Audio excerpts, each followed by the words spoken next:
Hi, seventh graders. This is Mrs. Han-Baral. Hope you're doing well. This week we're going to be doing a lot of activities related to slope.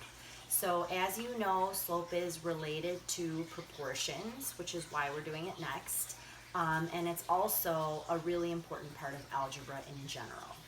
So when you think of slope, hopefully you remember that it has to do with the steepness of a line. So it's a numerical value, it's a ratio that tells you how steep a line is. So for example, if on a graph I have a line that looks like this versus a line that looks like this, you can tell that line number 2 is more steep, and so there's a greater change that's happening over time, and so this number would be actually greater than that value. Of course, both of these slopes are positive because it goes from the lower left to the upper right, as opposed to if I had negative slopes, it would start from the upper left and it would go down to the lower right.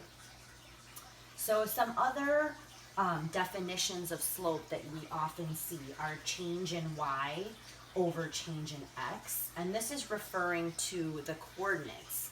So a line, of course, is made up of an infinite number of points, and every point has an x comma y, the x and y coordinate value.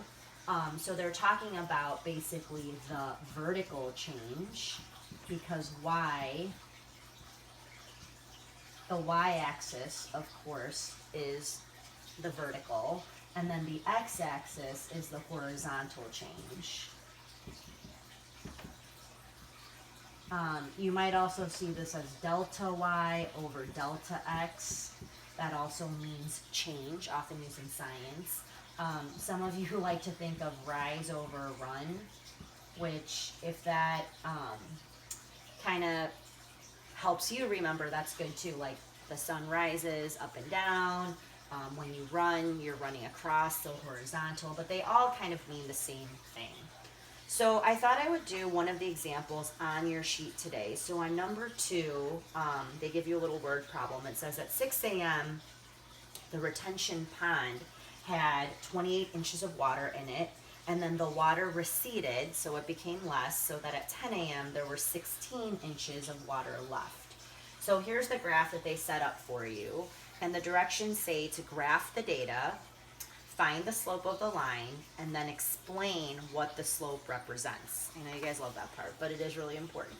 So I'm going to graph these 2 points. So at 6 a.m.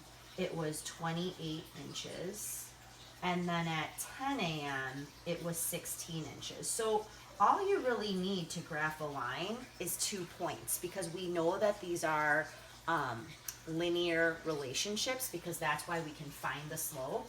And once we have the 2 points, we can make our line. So there's our line. I mean, you can obviously use a straight edge and not make it a dotted line. And then it says to find the slope. So the slope is the vertical change over the horizontal change.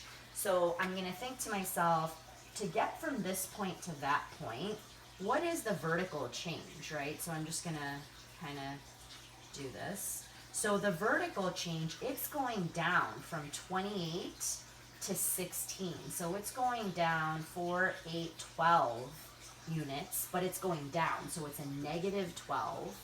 And then it's going to the right, and we've got to be careful here that we're really looking at our graph carefully. It's going to the right to 4.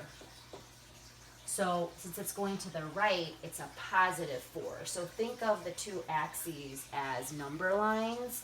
So when you're looking at vertical change, it's like a thermometer, right? So if you're going up, it's positive. If you're going down, it's negative.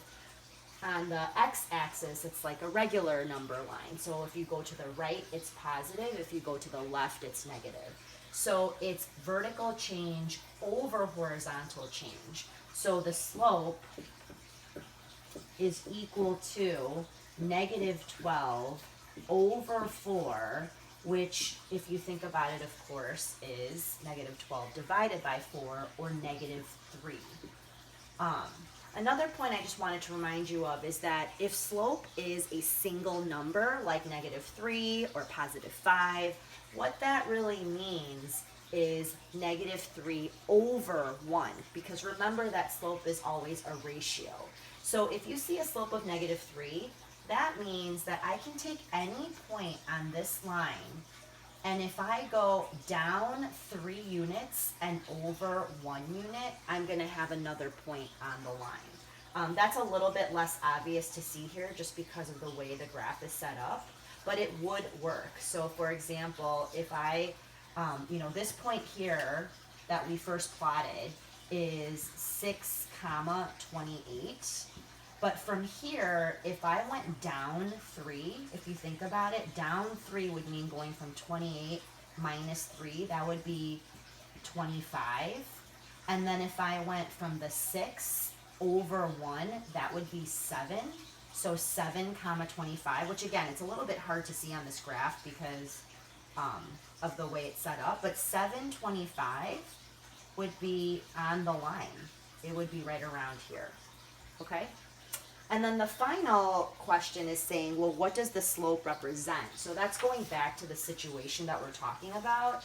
So it's talking about a pond and water going down or receding. So if the slope is -3, that's, and really -3 over 1, which is the unit rate, that really means that the water is receding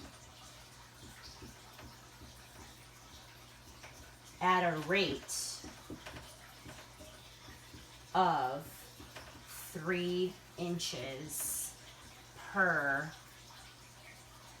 hour. Okay, so it's very important that when we're explaining what the slope means in words, that we're using all of our units, so 3 inches per hour, and then we're describing what we're talking about. Like, are we talking about, money earned per hour, water receding per hour? Are we talking about, pages read per minute, or like whatever it is, right? You get the idea. So hope this helps, and I'm also posting a bonus activity for those of you who want like a little bit of an extra challenge. But if you have any questions, please let me know, and hope you guys are doing well. Talk to you soon. Bye.